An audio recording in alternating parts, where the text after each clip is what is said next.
Guys, welcome back on the channel. Fabrizio Romano here as always to keep you posted on the transfer market. Today, guys, we have to mention several things from Carlos Baleba, but also Donnarumma, Ederson, Savio, Paquetà, and much more. Let's jump into it together.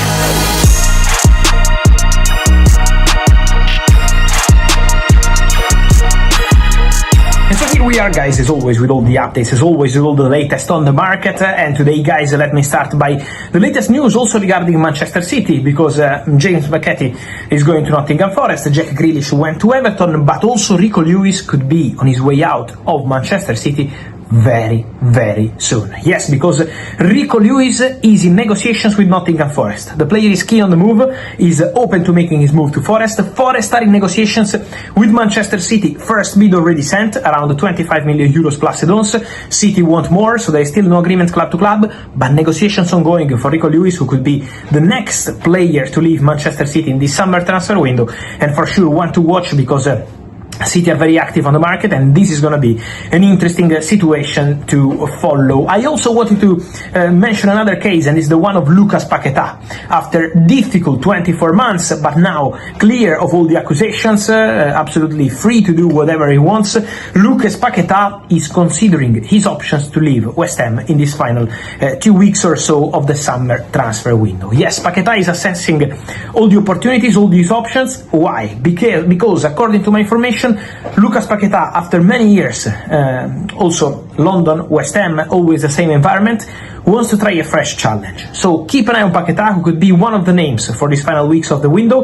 His priority is Europe, European football at the highest level, because there is the World Cup in 2026 and he wants to be there with the Brazilian national team. And so at the moment, not keen on Saudi, not keen on return to Brazil, priority to Europe. We will follow that situation. An important case of the day, an important story of the day is the one regarding Carlos Baleba. Because I've been telling you for days, contacts ongoing, talks ongoing, but very difficult deal, but Man United wanted to try. Well, United this morning made direct club-to-club contact with Brighton for Carlos Baleba. So Manchester United have started the negotiations for Carlos Baleba. And Manchester United received a very clear answer from Brighton: not for sale. So Man United were expecting the deal to be difficult.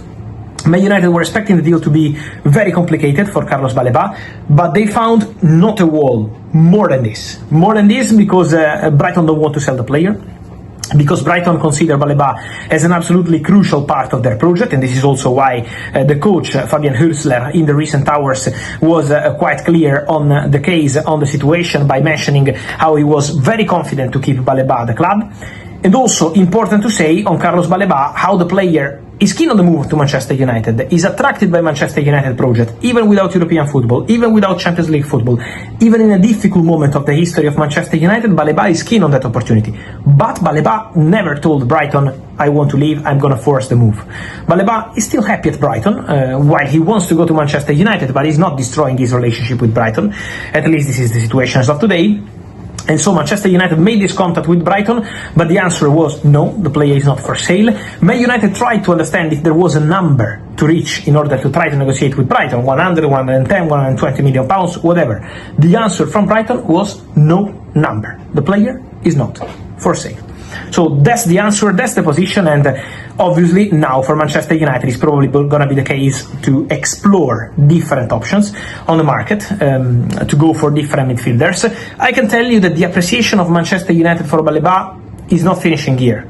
So I don't think Manchester United will say, okay, goodbye to Baleba, we will not see you anymore. I think he will remain in the toes of Manchester United because, again, he's super appreciated by the management, but especially by the coach, Ruben Amorim, who is a big fan of Baleba. So I'm sure that this name will return in the conversations for Manchester United meetings, discussions, when it's going to be time to find the midfielder also in the future, because he's a player really, really appreciated. They were prepared to do something big in terms of proposal, but Brighton don't want to sell the player, and so we have to understand and respect their position. So this is the answer from United. We need to respect their position, because at the moment United probably leave the conversation for Baleba, unless it's Brighton changing their position or the player, and they will move on to look at different options for the midfield. So we will be following that case, that situation. Important words coming from Pep Guardiola on the Savio situation. He said he's an extraordinary player. I expect him to stay at Manchester City, to be an important part of our project. So nice words for Savio, but then at the end of the answer, Pep Guardiola was not closing the doors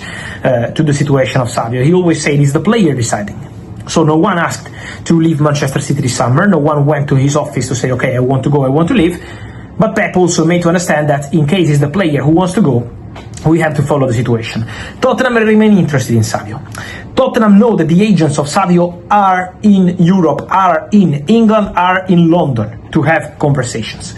So Savio Tottenham remains a deal ongoing. At the moment, difficult because Manchester City are rejecting the bids, because Manchester City want to keep the player, so it's not an easy deal, it's not an imminent deal. But at the moment remains ongoing. So let's see and follow what's going to happen with Savio. Again, not an easy one. Manchester City still maintain their position on Savio, but let's see what's going to happen there. And then guys, don't forget that for the game this weekend there is a player who will not travel, and it's not just Savinho. Pep Guardiola said that Savinho is injured from the game, the friendly game against Palermo, but also Ederson not traveling for Manchester City game this weekend. Why? Guys, my understanding is that Galatasaray are in direct negotiations with Manchester City for Ederson. I know there are many denials, I know it's kind of strange story also in the media, but what I'm hearing is that Galatasaray and Manchester City are in direct negotiations for Ederson to go to Turkey. So this deal is concrete, this deal is serious, and obviously if Ederson leaves, remember the name of Gigio Donnarumma, because Manchester City are in contact with the agents of Donnarumma, because Donnarumma is open to making a move to Manchester City, but also because Donnarumma knows that Manchester City and Paris Saint-Germain are in direct club-to-club contact since Monday. The price is still not right, is still not what Manchester City want to pay for a goalkeeper in this moment, out of contract in 1 year, so obviously the price has to be reduced. Ederson has to leave, but I maintain my position. Ederson, conversations ongoing, Galatasaray, Ederson, with the agents, but also Galatasaray, Manchester City for Ederson. So keep an eye on that case, because it's not over at all. The situation of Ederson remains absolutely underway, and obviously if Ederson leaves, the Donnarumma story could be one of the big bombs of the final 2 weeks. Man City are really interested. On personal terms, they already started the discussion. Donnarumma is tempted by this opportunity. Premier League football, Pep Guardiola, a new fresh challenge after what happened with Paris Saint-Germain. So this is going to be one to watch for sure. Galatasaray want a goalkeeper this summer. Ederson is their main target in this moment. Many questions from Galatasaray fans on Donnarumma, but I can tell you Donnarumma at the moment is not keen on the move to Turkey. His desire is to stay in Europe, highest level, so probably Premier League as the favorite destination, and Manchester City look like a concrete option for Donnarumma if they can agree on a deal with Paris Saint-Germain and if Ederson leaves destination Galatasaray. And so guys, let me know your thoughts on all these stories: Donnarumma, Ederson, Man City, Galatasaray, but also Rico Lewis, Nottingham Forest, Paquetà, the Baleba story for Manchester United, who could be the right midfielder for them, and then all the rest, including all the other stories I've been telling you in the last hours in this crazy window coming to the final 2 weeks. Guys, let me know your opinion. Hit in the comments, like this video, turn on the notification bell, subscribe to the channel.